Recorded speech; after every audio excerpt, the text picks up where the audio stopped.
I really but Dave thought, by no means was any more innocent than the rest of the band. I wholeheartedly agree with that. Right. Absolutely. I have to say, though, I don't think Dave had intentions of leaving the band. I think he had intentions of doing his thing while these guys kind of sit on their ass, and then he comes back and they do an album, but then Ed was like, no. So I think, right.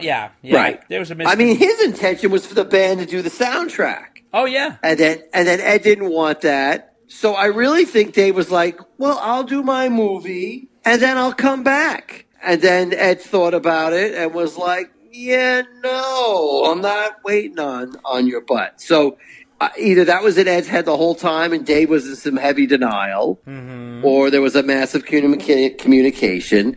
I mean, but either way, go read Monk's book and you'll see there was just a massive breakdown occurring at the time. But what's also interesting is I found out another little fact is that David Lee Roth was dating Apollonia, the girl who stars in Purple Rain, at the time, and Prince made her break up with Dave because he didn't want that to be some sort of public relationship while he's going to come out with Purple Rain. So I think Dave might have got a little agitated about that and then wanted to retort with another movie, you know what I mean? Because he saw what Prince did with Purple Rain. So who the hell knows?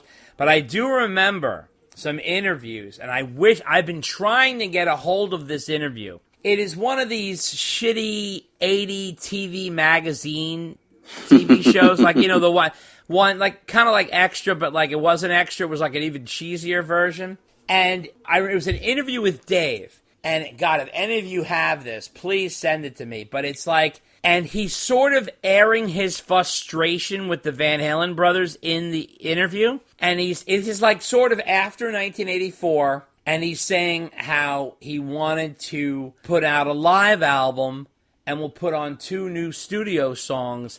And then he said, like Benatar, and he was reffing to Pat Benatar's album Live from Earth, which had like 2 new studio tracks on it. So that's like a thing, like you can do a live album with 2 new studio tracks. And then he's like, we'll just go right back out on the road. They were like, no, we don't want to do that. And he kept making all these suggestions. And then he kind of got frustrated and was like, oh, fuck it, well, I'm going to go do this. You know what I mean?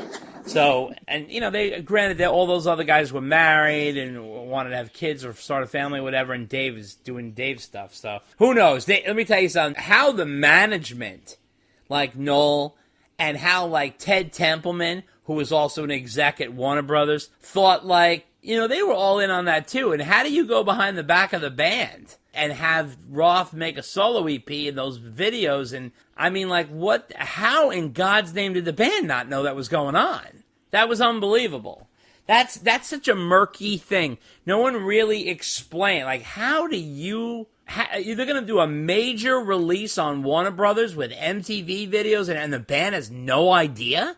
How is that possible? Ed and Al, especially at that time, don't strike me as guys who were paying attention to detail. Yeah, I guess so. I mean, Mike isn't, because he's still very angry how he got screwed by the band. Right. And he was never involved with major band decisions anyway. Right. So he's not paying attention. Or if he is, he's like, you know what? Not my problem. I'm just, I'm going to shut my mouth. I'm going to play with the band. Al has a major drinking problem at this time. So he's not paying much close attention to anything. Ed isn't actually the most sober person on the planet. He is not paying attention to any of the details of what's going on. So that, quite frankly, doesn't surprise me that they did not know until, I think, according to Noel Monk's book, until Dave played them the tape.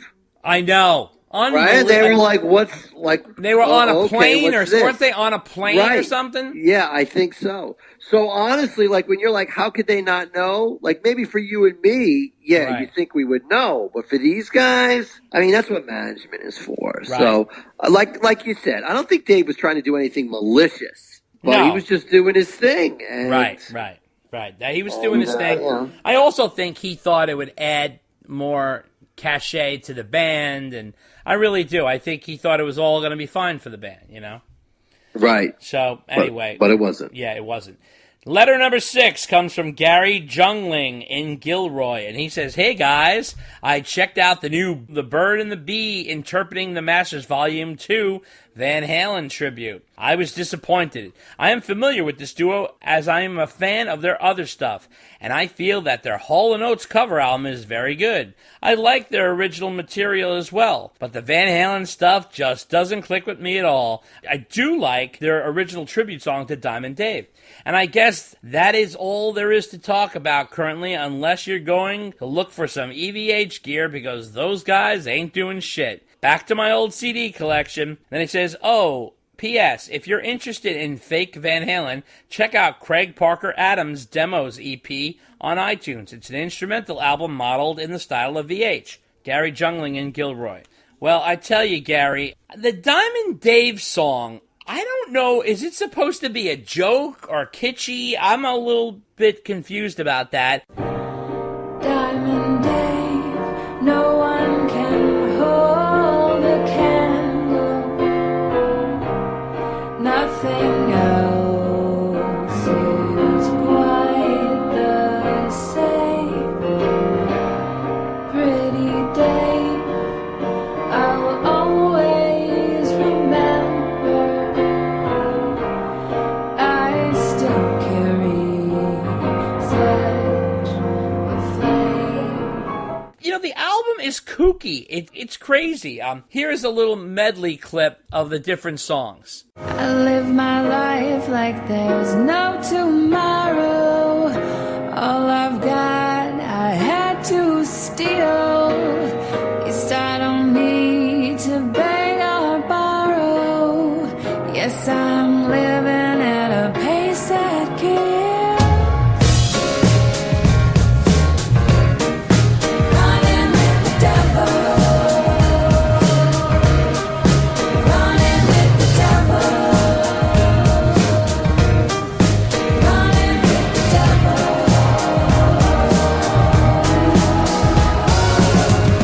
Jump back, what's that sound? Here she comes full blast and put down.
got me so I can't sleep at night.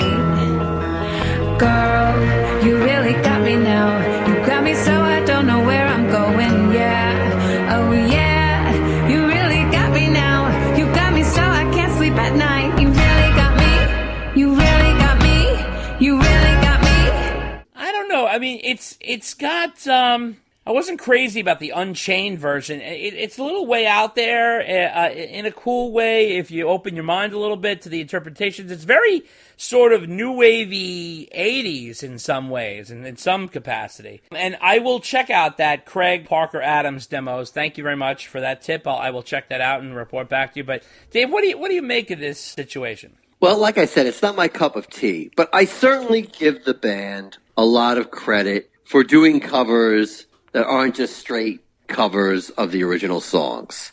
They certainly put their own spin on them and make them their own. Right, that's true. That's true. But, you know, I could see why fans, Van Halen fans, it's just not clicking with them. Right. But really, that's the biggest Van Halen news or anything we got going out there right now. Yeah, that's true. And as far as those other tracks, I forgot about those because those came out like over a decade ago. Yeah. And when I listened to them, I was like, oh, yeah. You know, you hear so much stuff you start forgetting about. That's true. So, but it reminded me of something, and this isn't a dig on the guy who plays. He certainly plays very well, and he sounds a lot like Ed. Right. But it just reminded me of what Ed brings to the table. Ed isn't just a great lead guitar player. Right. He's a great all-around player. Right. He's a great songwriter. Right. He's a great arranger. Right. I mean, he's the complete package. Right. He's the real deal. That's so true. you can play like Ed and sound like Ed. Right. But if you can't do all that other stuff like Ed, Right. you're really missing components. That's true. So those instrumentals, they were very interesting. They weren't bad. They were decent. Right. But like when I hear them, I'm like, oh man, now I know what else Ed brings to the table other than being a lead guitarist. That's true. That's true. And letter number 7 comes from James Pacheco. He says, oh my God, I just heard the covers album or tribute to Van Halen in the last episode, and I think it gave me diarrhea. I miss the band, and I would be even happy with a Wolfie album if that ever comes out. I say you guys start an Area 51 raid on 5150. Let's do it. We deserve more. James Pacheco. He's this guy's character. James, that is so funny. Can you imagine, Dave? I was just thinking about this, and James got me all stirred up. Imagine if hundreds of Van Halen fans showed up at the gates of Ed's house demanding new material. Can you imagine? And if we called the media and we all wore like Van Halen shirts and we're all like chanting outside and we demand answers. And I tell you, I swear to God, James, if I lived in California and near the area, I would do it. I would actually do it. God, we could have signs, and then this is the best part. We get a huge speaker system, and we just blare the new Circle album over and over. Oh, man. And so that's when Ed calls the cops. Yeah, right. Exactly. Right? Yeah. And quite frankly, the only people that would be there would be me, you, Ron, and Ron. That's who would be there. That's Ron. Ron. Ron. Because there's really not that much interest. Right. So we could go protest there if we want, but I guarantee you we won't last 10 minutes. It's true.